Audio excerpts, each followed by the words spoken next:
Boa noite, irmãos. Eu trouxe o texto que está no livro Caminho a Cristo, na página 23, para compartilhar com os irmãos. Como pode alguém ser considerado justo diante de Deus? Como pode o pecador ser justificado? Somente por meio de Cristo podemos ter harmonia com Deus e com a santidade. Mas como chegar a Cristo? Muitos fazem a mesma pergunta que outros fizeram no dia do Pentecostes, quando, convencidos do pecado, exclamaram: que faremos? A primeira palavra da resposta dada por Pedro foi: arrependei-vos. Em outra ocasião, logo depois, ele disse: arrependei-vos, para serem cancelados os vossos pecados.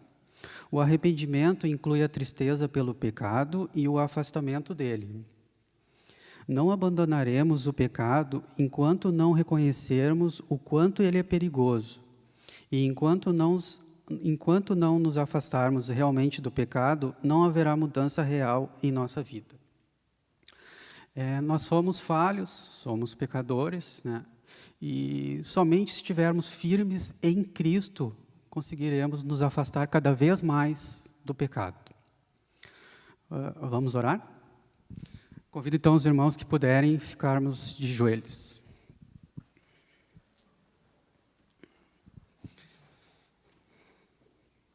Querido e amado Deus, queremos te agradecer, Senhor, pela oportunidade que o Senhor nos concede de estarmos aqui na tua casa nessa quarta-feira à noite, Senhor.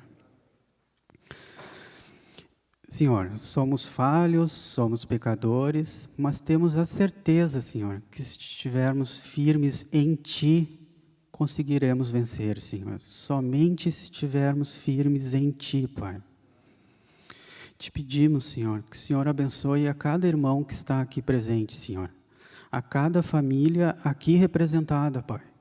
Te pedimos também, Senhor, que o Senhor abençoe a cada irmão que está acompanhando pela internet, Senhor.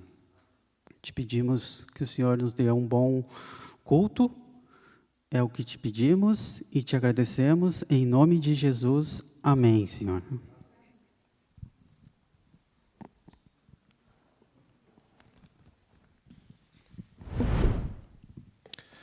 Boa noite a todos. Que alegria tê-los na casa de Deus nessa noite, aproveitando o final do feriado, para aqueles que tiveram um dia de descanso do trabalho hoje. E, nesse momento, obviamente, gostaria de convidar os nossos irmãos, os nossos amigos, a interceder para que a situação pela qual nós passamos em nosso país logo se resolva. Sabe que, ao pensar na meditação que faria nessa noite, obviamente, gostaria de dar continuidade à série que nós estamos fazendo, mas me deparei, estudando, com um texto de Daniel no capítulo 2. Como adventistas do sétimo dia, nós cremos piamente nas profecias bíblicas e sabemos que, através da interpretação que fazemos das Escrituras, Deus ele nos revela o futuro, assim como Ele revelou ao longo de toda a história. E é interessante que, na revelação bíblica, quando Deus ele revela o futuro, Ele nos dá uma grande certeza todas as vezes que Ele o revela. E a certeza que Deus nos dá em todas as profecias relacionadas ao futuro, e principalmente nessa profecia de Daniel, no capítulo 2, e no versículo 34, diz assim, olha só: após apresentar ouro, prata, bronze, ferro, barro e ferro, finalmente foi apresentado um último reino que deveria governar sobre a terra.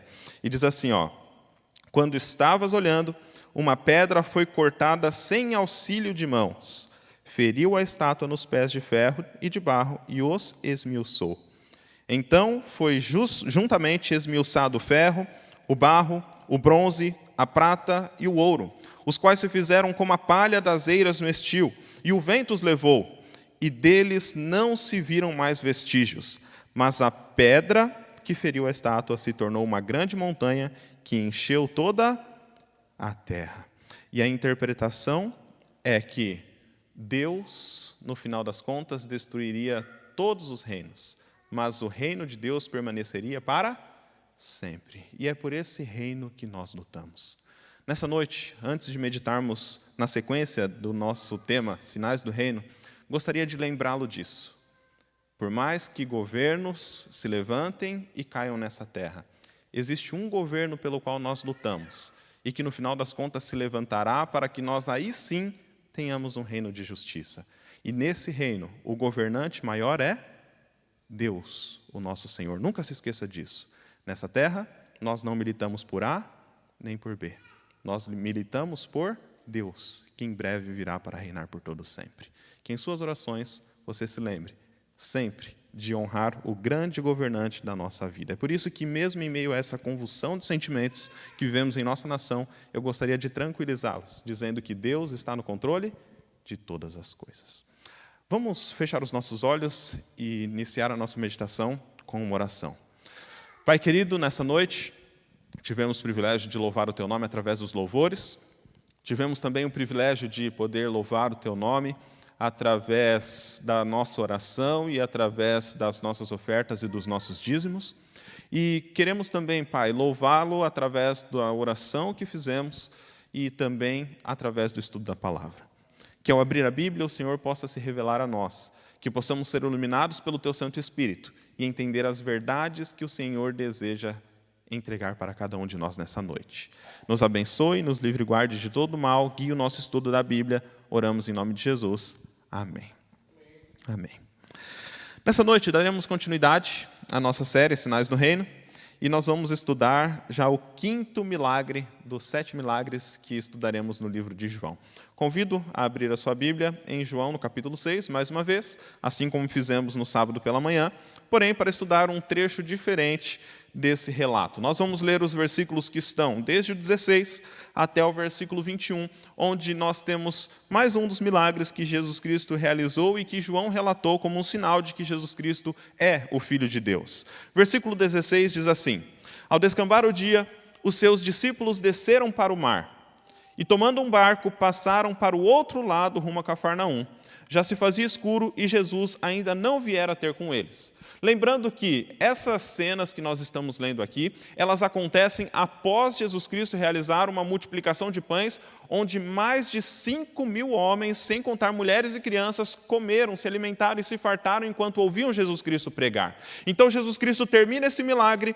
Jesus Cristo, então, vê aquelas pessoas se alvoroçando porque queriam fazê-lo rei, e ele, então, faz com que os seus discípulos desçam para o mar e ele deseja atravessar para o outro lado, para que as pessoas não o tornassem rei naquele momento, pois esse não era o seu objetivo. E então, o relato nos diz que os discípulos obedeceram aquilo que Jesus Cristo queria dizer e eles foram para o mar. E, diz assim, o mar começava a empolar-se, versículo 18, agitado por vento rijo que soprava. Versículo 19 diz que, tendo navegado uns 25 a 30 estádios, eis que viram Jesus andando por sobre o mar, aproximando-se do barco, e ficaram possuídos de temor. Talvez, quando nós lemos, e se nós não interpretarmos exatamente o que significam esses 25 a 30 estádios, nós possamos imaginar que eles simplesmente ficaram assustados porque no meio da noite Jesus Cristo apareceu de surpresa do lado do barco deles. Mas eu fiz os cálculos do que significam 25 a 30 estádios. E só para vocês terem uma ideia, essa distância de 25 e 30 estádios seriam, na sequência, 4,5 ou 5,5 quilômetros de distância da praia. Ou seja, aquilo que Jesus Cristo está fazendo é simplesmente caminhar por cima das águas a uma distância de cerca de 6 quilômetros da praia. Isso é impossível. E João faz questão de relatar. Eles estavam longe do mar, ou melhor, longe da praia, quando Jesus Cristo andou. E isso chama tanto a atenção de João, que ele faz questão de relatar que Jesus Cristo apareceu ao lado do barco, e os discípulos fazem o quê? Eles se assustam. Afinal de contas, eles nunca haviam visto um homem caminhar sobre as águas. O relato continua e diz assim, ficaram possuídos de temor, mas no versículo 20 Jesus disse, sou eu, não temais. Então eles, de bom grado, receberam e logo o barco chegou ao seu destino. Interessante que o relato de João, ele parece estar focado em algumas questões que não estão relacionadas exatamente ao que aconteceu naquela noite. E eu digo isso porque nesta noite nós vamos ler mais 2 relatos desse mesmo momento em que Jesus Cristo caminha por sobre as águas. Um deles está em Marcos, também no capítulo 6, e o outro em Mateus, no capítulo 14. É interessante que João, ele suprime alguns fatos e ele parece dar mais atenção àquilo que vem na sequência do relato, que é justamente o momento em que Jesus Cristo conversa com os judeus e fala a respeito daqueles assuntos sobre os quais nós estudamos no sábado pela manhã. E eu ia dizer que os amigos que estão nos acompanhando pela internet, ou se você que está aqui não pôde ouvir o sermão de sábado pela manhã, você pode assistir no nosso canal do YouTube e entender, então, qual é o foco de João ao relatar essas narrativas. Mas, dito isso, gostaria de mostrar, então, os eventos que acontecem nesse relato onde João apresenta Jesus Cristo caminhando sobre as águas. Quando nós lemos o relato de Marcos, no capítulo 6, existe um detalhe interessante. O relato de Marcos, ele apresenta para nós qual é o sentimento dos discípulos ao entrarem no barco e ao se distanciarem da praia. É interessante que os discípulos, quando eles conviveram com Jesus Cristo, eles, em grande parte, não tinham conhecimento da real missão de Jesus Cristo. Isso fica nítido porque, em alguns momentos, eles tomam atitudes que parecem contrariar aquilo que Jesus Cristo, de fato, gostaria de estabelecer nessa terra. Eu cito, por exemplo, o final do relato de Mateus, ou até mesmo o início, na verdade, do relato de Atos, quando Jesus Cristo está subindo aos céus, e a pergunta dos discípulos, quando ele diz que ele voltaria, quando o anjo dá a mensagem de que Jesus Cristo voltaria, a grande preocupação deles naquele momento ainda parecia ser o momento em que Jesus Cristo estabeleceria ou restabeleceria o reino de Israel, o reino terreno. Ou seja, eles estavam preocupados com o governo terreno. A visão que eles tinham de Jesus Cristo por boa parte do ministério de Jesus era: Jesus Cristo, ele vai nos livrar do jugo dos reis que dominam a Judéia e principalmente irá nos livrar do jugo dos romanos. E essa era a expectativa dos discípulos ao ver Jesus Cristo fazendo todas essas maravilhas. E ali no relato que nós lemos de João, no capítulo 6, o povo ele cerca Jesus Cristo e diz o seguinte: vamos fazer esse homem rei. E os discípulos provavelmente também ficaram ansiosos com a expectativa de que Jesus Cristo fosse declarado rei naquele momento. E, obviamente, essas ideias eu não estou tirando da minha cabeça. Em Marcos, no capítulo 6, no verso 52, olha o que Marcos escreve a respeito desse momento. Lembrando que, em alguns momentos nos evangelhos, nós vamos perceber alguns comentários dos evangelistas dizendo o que eles entenderam depois de muito tempo a respeito das palavras de Jesus. No sábado, por exemplo, nós vimos que Jesus ele chama Filipe e diz o seguinte: Filipe, como é que nós vamos alimentar todas essas pessoas? E João escreve o seguinte: mas Jesus perguntou já sabendo aquilo que iria fazer. Quando Jesus Cristo fala que poderia destruir o templo e reedificar em 3 dias, o evangelista faz um comentário. Percebam, ele não estava falando sobre o templo em Jerusalém, ele estava falando sobre o seu próprio corpo. Então, os relatos dos evangelhos foram escritos depois de Jesus Cristo subir ao céu, e parece que eles começam a lembrar ou escrever essas histórias, dizem o seguinte: olha só, Jesus Cristo, naquele momento, queria dizer exatamente isso. Eles começam a fechar o quebra-cabeça. E aqui no relato de Marcos, Marcos diz exatamente qual era o sentimento deles naquele momento. Olha só o versículo 52. Porque não haviam compreendido o milagre dos pães, antes o seu coração estava como? Endurecido. E você se lembra de algum relato bíblico que diz que o coração de algum homem se endurece contra aquilo que Deus apresenta? Lá no Egito, Faraó ele endurece o seu coração, mesmo com vários sinais dados por Deus. E quando eles veem o sinal dos pães, é interessante porque os discípulos, eles fazem o quê?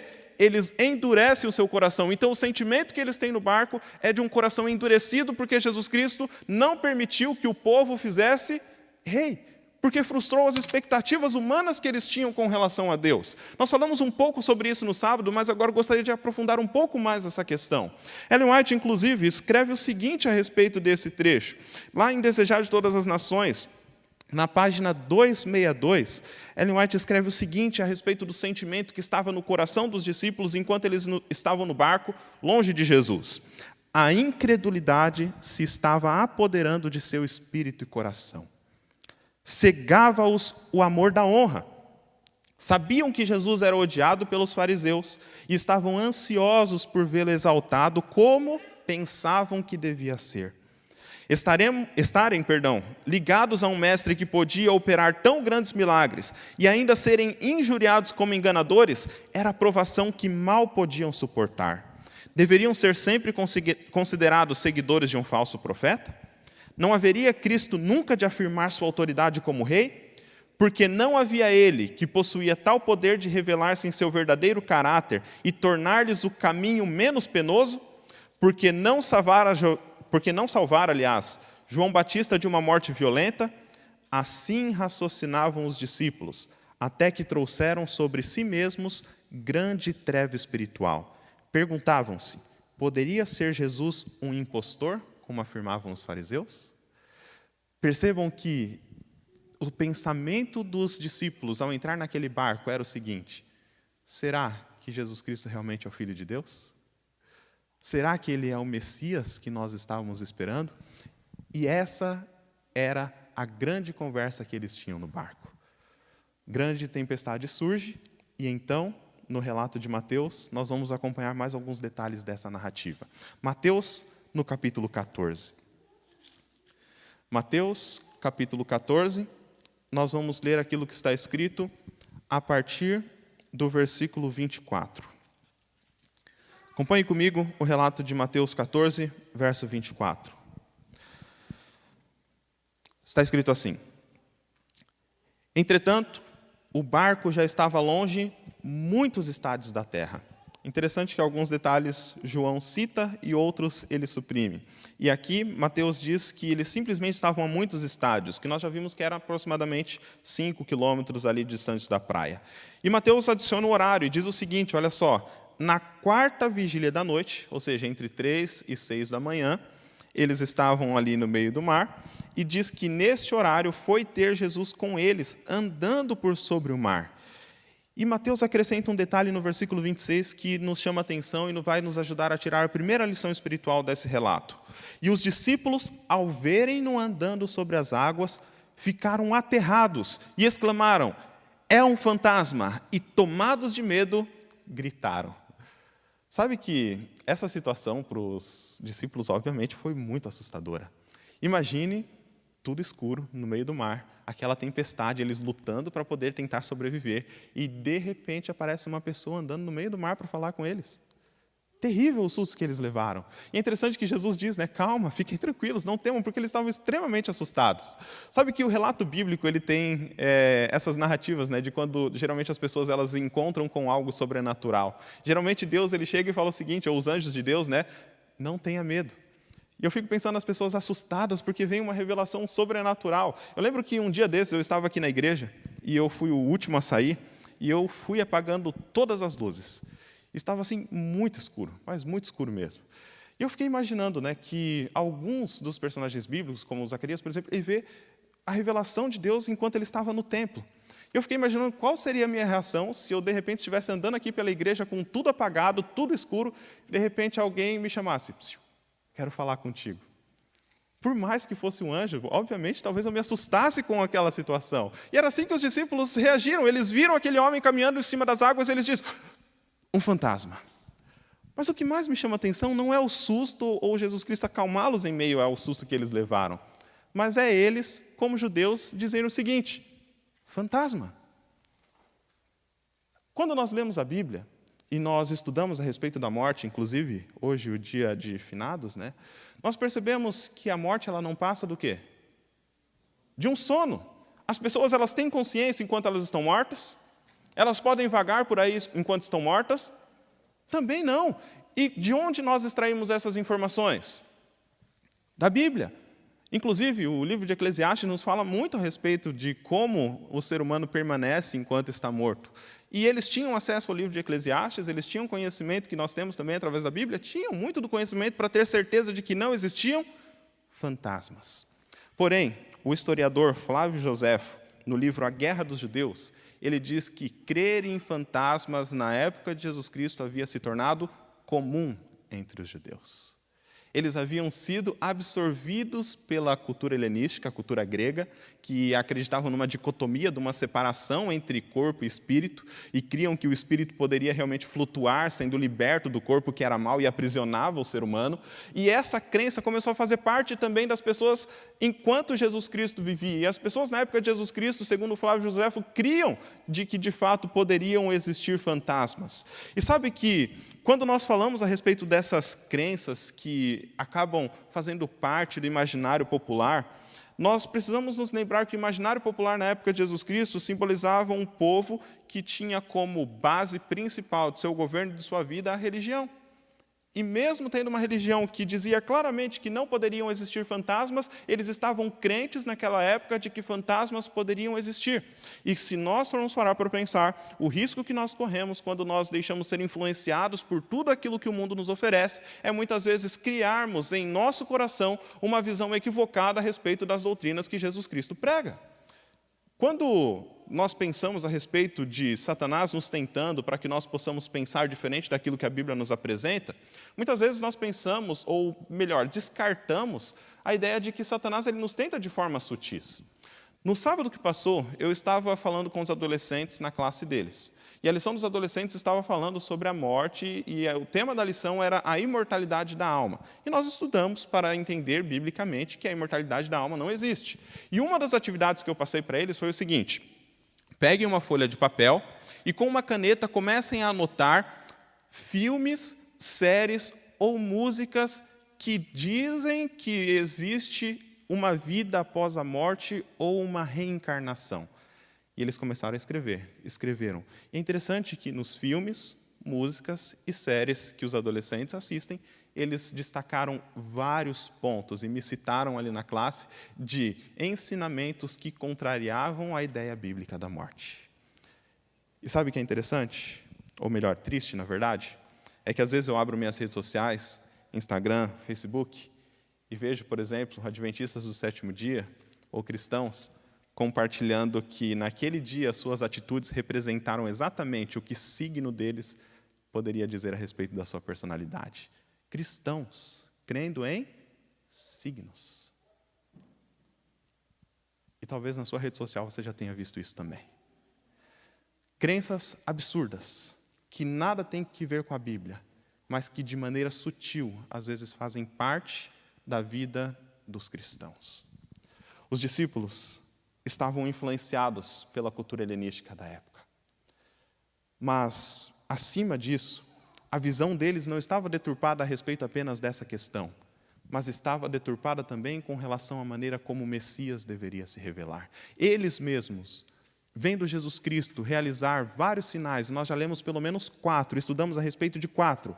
Mesmo assim, eles ainda não conseguiam digerir a ideia de que Jesus Cristo não restauraria o governo terreno de Israel, porque a sua mente estava influenciada por mentiras e por enganos que haviam se tornado verdade na mente de algumas pessoas. É por isso que nós precisamos tomar cuidado para que o nosso filtro esteja bem ajustado, para que as mentiras deste mundo não tirem o nosso foco daquilo que verdadeiramente importa. Nós não podemos, de maneira alguma, perder de vista aquilo que Jesus Cristo nos apresenta como verdade absoluta. Nós não podemos perder de vista a realidade bíblica a respeito das coisas que estão ao nosso redor. Nós precisamos ter o foco correto, ajustado pela palavra de Deus. A primeira lição espiritual: precisamos ajustar o nosso foco de acordo com a palavra de Deus. O relato continua, e nós vamos agora para a segunda lição espiritual que podemos tirar desse texto. A partir do versículo 27, Jesus imediatamente, ao ver que eles estavam assustados, diz assim: tende bom ânimo, sou eu, não temam.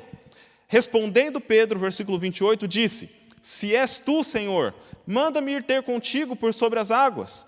E ele disse: vem. E Pedro, descendo do barco, andou por sobre as águas e foi ter com Jesus. O versículo 30. Reparando na força do vento, teve medo e, começando a submergir, gritou: salva-me, Senhor. E ele foi salvo por Jesus Cristo. Ao ler esse relato, eu também, quando estou preparando os sermões dessa série, acompanham aquilo que a profetisa do Senhor nos diz, no livro Desejar de Todas as Nações. E olha que lição espiritual Ellen White nos apresenta a respeito dessa experiência de Pedro. Olhando para Jesus, diz ela, Pedro caminhava firmemente. Você já imaginou isso? Caminhar sobre as águas? Pedro estava caminhando firmemente. E a Bíblia diz que ele então caminha na direção de Jesus Cristo, e ele caminha a passos firmes na sua direção, e Ellen White diz que enquanto ele olhava para Jesus Cristo, os seus passos permaneciam firmes. Mas, como satisfeito consigo mesmo, ele volta-se para os companheiros do barco, desviando os olhos do Salvador. O vento ruge, as ondas encapelam-se, alterosas, e interpõem-se exatamente entre ele e o mestre, e então ele tem medo. Andando lado a lado, a mão de Pedro na mão do mestre, entraram juntos no barco depois de ser salvo por ele. Mas Pedro estava agora rendido e silencioso. Nenhuma razão tinha de se vangloriar sobre os companheiros, pois por causa da incredulidade e da exaltação, ele quase perdeu a sua vida. Ao desviar de Cristo o olhar, foi-se-lhe o pé e ei-lo a submergir. Interessante, né? Que Ellen White, ao comentar sobre esse texto, diz o seguinte, que Pedro, enquanto ele caminhava para Jesus Cristo, ele olhava para Jesus Cristo e conseguia manter os seus pés firmes, mas quando ele olha para trás, ele olha justamente como se dissesse o seguinte, eu sou o preferido do mestre. Olha como eu sou bom, eu estou caminhando sobre as águas. Ele estava se vangloriando por caminhar sobre as águas. Ele estava se vangloriando diante de seus amigos, de seus discípulos, diante de seus companheiros. E quando ele olhou para os outros e se exaltou e tirou os olhos de Jesus Cristo, ele submergiu. Queridos, na vida cristã, nós temos um grandioso desafio. Reconhecer a nossa pecaminosidade. Reconhecer o quão pecador você é e o quão falho você é. É interessante que a nossa humanidade muitas vezes grita alto e pede que nós comparemos os nossos pecados com os dos nossos irmãos. E muitas vezes nós olhamos para os nossos irmãos dizendo o seguinte, olha, eu peco, mas fulano, não, ele peca muito mais do que eu. Eu não posso ser comparado a ele. Afinal de contas, olha só, o meu pecado é isso aqui, e o pecado dele é enorme. Às vezes nós nos vangloriamos dizendo o seguinte, eu faço isso, eu faço aquilo, e muitas vezes nós nos expomos diante das pessoas como se nós fôssemos superiores. E Pedro olhava para trás e desviou os olhos de Jesus Cristo, porque com vanglória ele olhou para os seus companheiros como se dissesse, eu sou bom e por isso eu estou caminhando sobre as águas. Mal sabia ele, descobriu depois, que ele só estava caminhando sobre as águas enquanto ele estava com os olhos fixos naquele que deu o poder para que ele caminhasse sobre as águas. Eu tenho duas notícias para dar para você nessa noite, e essa é a segunda lição espiritual que nós tiramos desse relato. A primeira é, você é mais pecador do que você imagina. E a segunda, e aí é a boa notícia, a graça de Jesus Cristo pode te salvar dos seus pecados.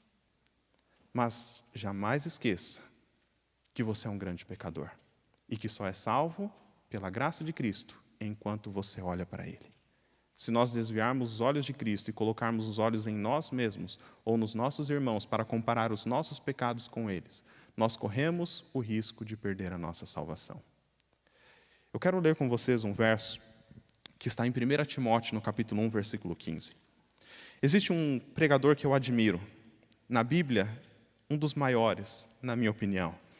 Ele é Paulo. Como alguns dizem, o apóstolo dos gentios. O apóstolo Paulo tem minha admiração. Eu o admiro demais e gosto muito de estudar os trechos onde Paulo prega em diversas nações. Mas em 1 Timóteo, no capítulo 1, versículo 15, acredito que eu errei o texto. Deixa eu ver, eu anotei aqui. Nós vamos para, acho que é isso mesmo, 1 Timóteo 1,15.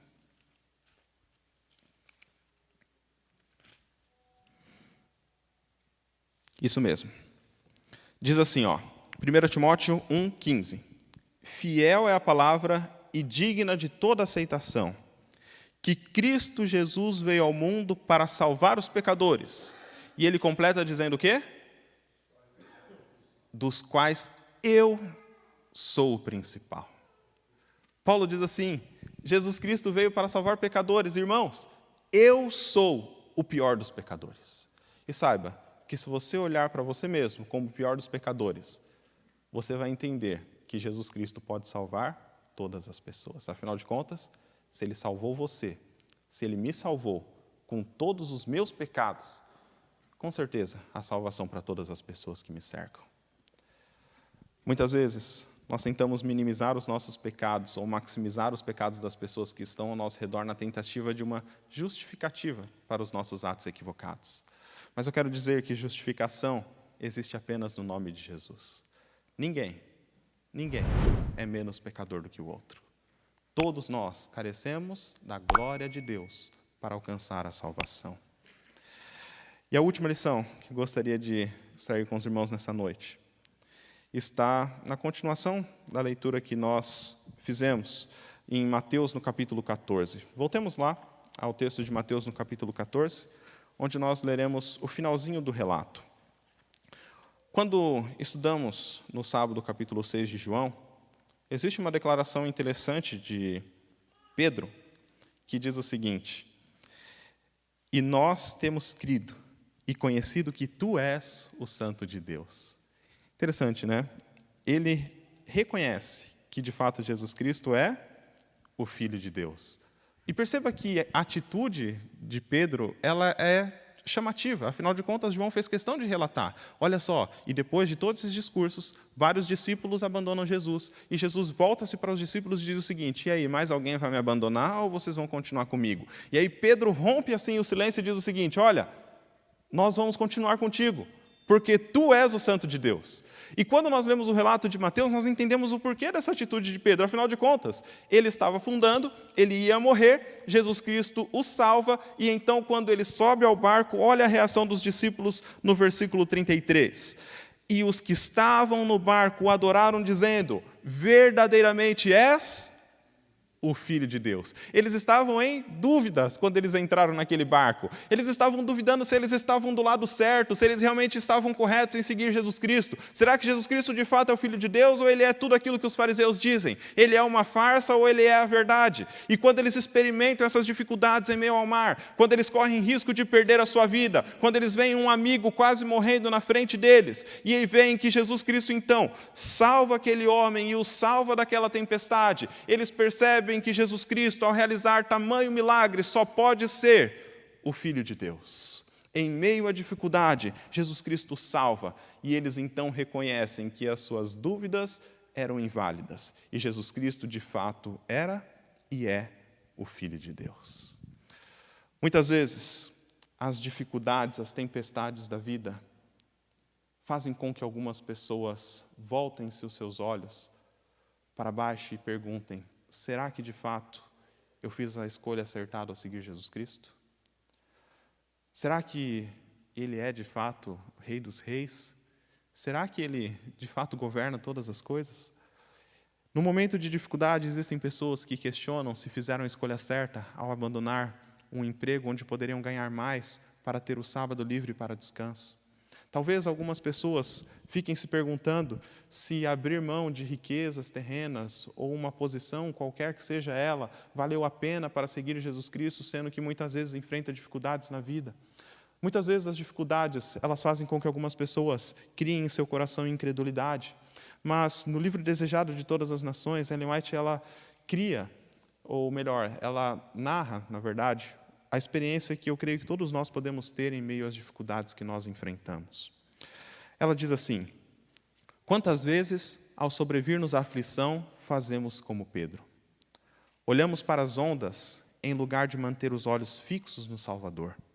Os pés vacilam e as orgulhosas águas passam por sobre a nossa alma. Jesus não disse a Pedro que fosse ter com ele para que perecesse. Não nos chama a segui-lo para depois nos abandonar. Jesus Cristo está contigo. Não temas, diz-nos, porque eu te remi, chamei pelo teu nome. E ela cita o texto de Isaías 43, versos 1 a 3. Não temas, porque eu te chamei pelo nome, tu és meu. Quando passares pelas águas, estarei contigo, e quando pelos rios, eles não te submergirão. Quando passares pelo fogo, não te queimarás, nem a chama arderá em ti, porque eu sou o Senhor teu Deus, o Santo de Israel, o teu Salvador. E ela termina o relato do livro Desejado de Todas as Nações sobre esse trecho da Bíblia dizendo assim: dia a dia instrui Deus a seus filhos, pelas circunstâncias da vida diária, prepara-os para a parte que tem de desempenhar naquele mais vasto cenário que sua providência lhes designou. É resultado de sua diária prova que determina a vitória ou derrota deles na grande crise da vida. A certeza de que Jesus Cristo está conosco em todos os momentos nos dá a esperança de que, não importa a dificuldade que nós enfrentemos, Ele sempre estará conosco. Com certeza, na sua vida, você teve experiências onde Jesus Cristo te libertou de grandes males. Eu quero compartilhar com vocês uma das experiências que tive ao lado de Deus e que me marcou de maneira profunda. Talvez eu já tenha conversado com vocês a respeito disso em particular em algum momento, mas eu gostaria de pedir ao Kelvin que colocasse para nós aqui na tela uma imagem de um dos momentos mais difíceis que eu enfrentei. Assim, foi um dos momentos de maior desespero na minha vida. Eu estava voltando de uma feira de saúde na cidade de Ajuricaba, bem interiorzinho. E eu lembro que eu estava com alguns alunos ali da escola que foram me acompanhar nessa feira de saúde, de um dos distritos lá de Juí, e nós estávamos muito felizes. Era um sábado de tarde, de bastante sol, clima firme, e nós estávamos tocando um hino ali no carro e cantando, nos divertindo, e eu lembro que foi um sábado muito agradável. E, de repente, enquanto nós conversávamos, um dos meninos estava assim do meu lado, olhou e falou o seguinte: pastor, toma cuidado, olha o galho.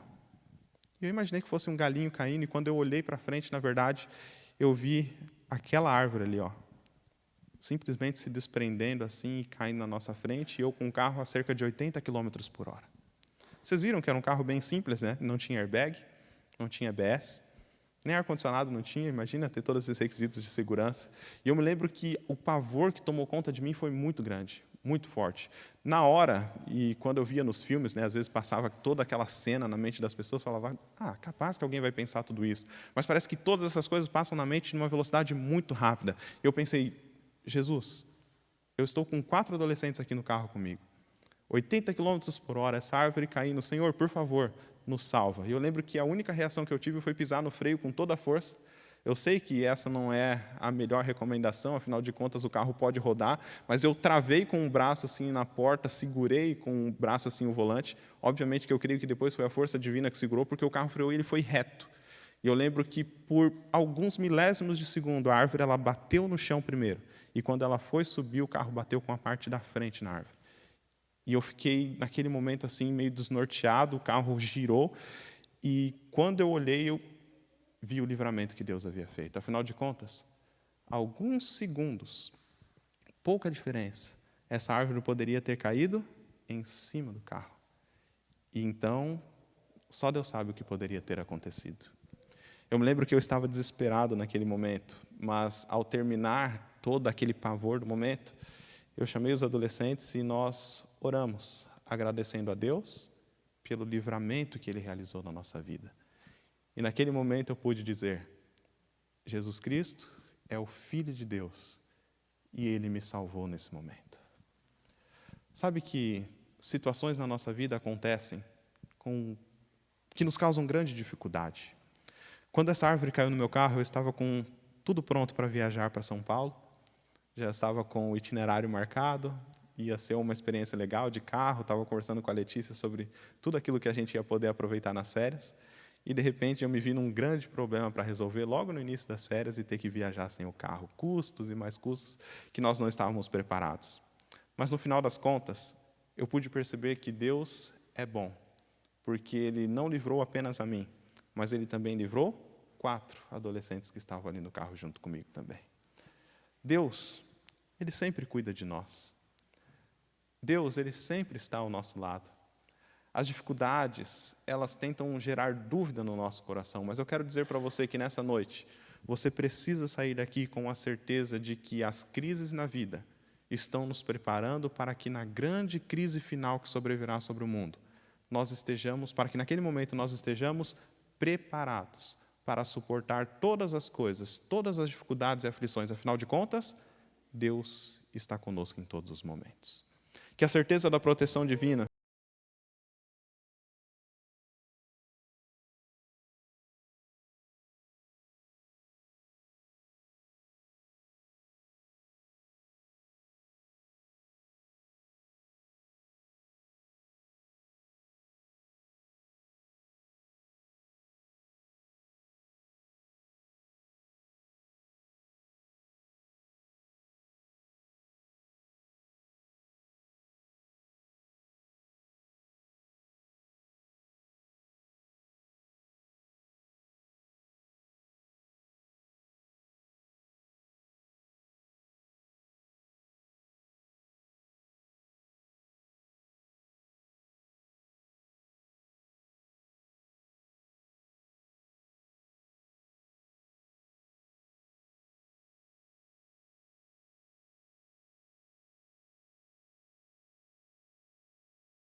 receber a coroa de glória. E Pai, por favor, nos ajude a entender que em toda aprovação podemos extrair uma grande lição. Que nós possamos, em toda dificuldade que nos sobrevier, lembrar-nos de que o Senhor está conosco. Dá-nos um bom restante de semana, abençoe-nos e conduz-nos em paz para nossos lares. Oramos em nome de Jesus. Amém. Amém.